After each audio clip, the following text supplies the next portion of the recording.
জিলহজ মাসের কতিপয় বিধান রহিয়াছে, তৎমধ্যে গুরুত্বপূর্ণ বিধান হল চতুষ্পদ জন্তু কুরবানি করা। জিলহজ মাসের প্রথম 10 দিনের 9 তারিখ পর্যন্ত রোজা রাখা, রাত্রি জাগরণ করা এবং শরীয়তের অন্যান্য বিধানাবলী যথাযথভাবে পালন করা।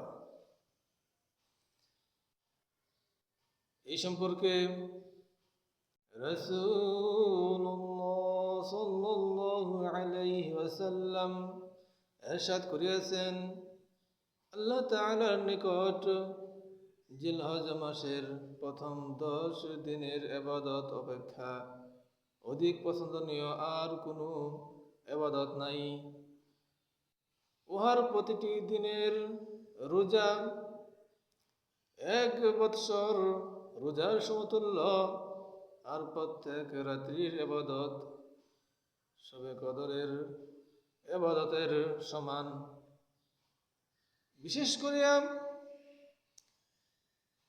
আরাফার দিবসের রোজা, যাহা সম্পর্কে রাসূলুল্লাহ সাল্লাল্লাহু আলাইহি ওয়াসাল্লাম ইরশাদ করিয়াছেন, আমি আল্লাহ পাকের দরবারে আশা রাখি, আরাফাত দিবসে রোজা রাখিলে তিনি পূর্ববর্তী ও পরবর্তী 1 বৎসরের গুনাহ মাফ করিয়া দিবেন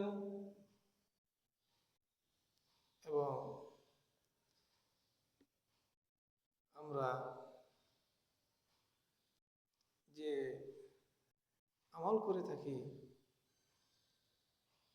এই আমলের মধ্যে গুরুত্বপূর্ণ আমল হচ্ছে যে আরাফার দিন রোজা রাখা। কিন্তু এই